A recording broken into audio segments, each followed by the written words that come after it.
We're now joined by Dr. Monique Swift, who is a racial trauma expert and the president of the New Jersey Association of Black Psychologists. Dr. Swift, great to have you with us. Thank you, Steve. It's great to be here. Dr. Swift, the term racial trauma, what is it, and put it in context as to why it matters so much? Okay. So racial trauma, we understand trauma essentially is the lasting impact, adverse impact of, on our social, psychological, emotional well-being, physical well-being as well, that results from some sort of event that was experienced as physically or emotionally harmful or threatening in some kind of way. So racial trauma is essentially that, but predicated upon some sort of race-based event, race-based insult. That's kind of I think, a very generic way of putting it.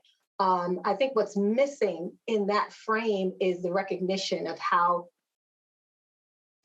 devastatingly, racial trauma impacts the person. And particularly when we're talking about racial trauma with Black people, you're talking about an experience that has eviscerated psychological fortitude. You're talking about an experience that has eroded the self-efficacy of Black people. You're talking about an experience that has completely diminished individual and collective efficacy for people and leads to cycles of trauma. So this now becomes an intergenerational pattern of experience. But doctor, how does it play out in the world of healthcare, specifically racial trauma?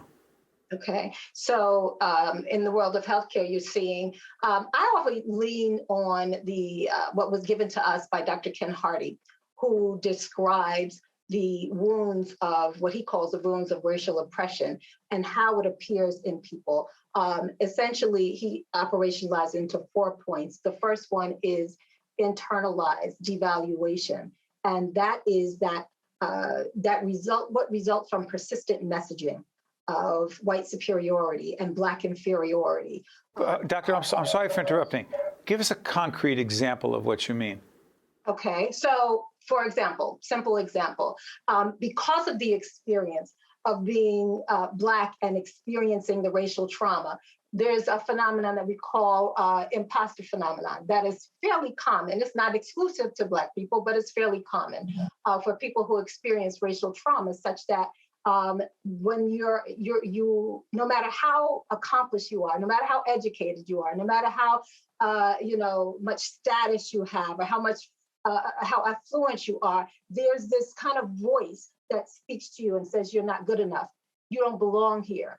They're going to find out that you really don't belong, right? So there's this persistent voice that results from the internalization of racial oppression and racial trauma that really kind of speaks to that. And we see that, but with very high-level people. In fact, Michelle Obama speaks about that in the tour that she does and the experience that she has.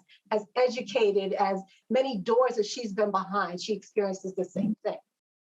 Stay on this in terms of healthcare. So an African-American patient wants to be seen by an African-American physician. First of all, there are not enough, right? That's a whole separate issue that we've covered and we'll continue to talk about. What is the potential racial trauma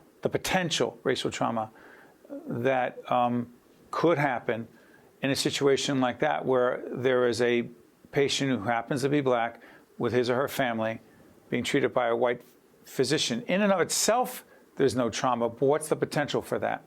Yeah, so what tends to happen is we live, we function, we operate in white normative culture. And so often what is left out of the therapy room, what people don't bring in, is the fact that people have a racialized experience. Black people, brown people have a racialized experience. And often that experience lends to whatever it is that brings them into the therapy session. When that is omitted, when we don't delve into that because we assume that we all have the same experience, that we're all on a level playing field, when we neglect to delve into directly and openly issues of race and what the experiences have been. I'm sorry for interrupting, but I need to say this because there are many people watching that are thinking this disproportionately white, but I'm going to put it out there. You've heard this, you know this, and I need to get to it in the context of what you just said. I don't see color, so therefore I can't be racist. Yes. You say. So, first of all, that is one of the things that I call a conversation stopper. When we're trying to kind of enter into this conversation of race, often people get stuck because of, maybe feelings of guilt, because of, not wanting to be a party to it. It's a dirty word to be a racist, right? We want to distance ourselves from any association with that. So I don't see race, but we all do see race. We do see race. However, I want to. Even if we don't think we do? Even if we don't think we do, there's what we call implicit bias, right? Where because we're not consciously thinking, we have trained ourselves, Black, white, and all in between, we've trained ourselves to not think in terms of race because race doesn't exist. That's the polite way to enter into society and to act as though race does not matter or doesn't exist.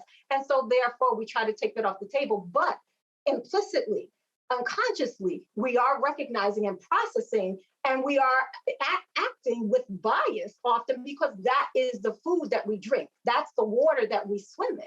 It's filled with racial bias against Black and brown people.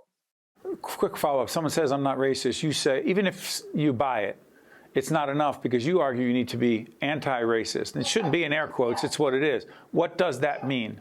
What's the distinction? So there's an analogy that I often use. There's an analogy that I use if using a cup of coffee. We've all had a cup of coffee. We stir that cup of coffee with a spoon. I liken the spoon to a racist, right? As you're stirring that coffee, it creates a current in the cup of coffee. And I liken that current to racism. Racists create the current of racism. If you take a white marshmallow and you drop it in the coffee, what is that marshmallow going to do? It's going to go with that flow. It's going to continue in that current. For all those who say, I'm not racist, that's how I liken those people to that marshmallow floating in the current. You're not doing anything to stop the tides of racism. You're just really going with the flow of the racism, right? And anti-racist would do what? Anti-racist will stop that, interrupt and disrupt the current of racism and send this dynamic in a different direction. Which means to push back with family, friends, and others around us, including ourselves, in which we see it, experience it, sense it, smell it, whatever, and call it out? All of the above, absolutely. And then begin to move in ways that create a different way of being. Dr. Monique Swift, a racial trauma expert and so much more. She's the president of the New Jersey Association of Black Psychologists. Dr. Swift, do not let this be the last conversation we have together, okay? I hope not, Steve. I really look forward to coming back again. It won't be. Thank you, Doctor. I'm Steve Adubato. More importantly, that's Dr. Swift. We'll be right back. State of Affairs with Steve Adubato is a production of the Caucus Educational Corporation. Funding has been provided by Horizon Blue Cross Blue Shield of New Jersey, Valley Bank, the Robert Wood Johnson Foundation, the New Jersey Education Association, Summit Health, the Fidelco Group, PSC&G, Community Food Bank of New Jersey, and by the Northward Center. Promotional support provided by New Jersey Globe and by New Jersey Monthly. How do you create change? By cultivating hope. And we see that every day.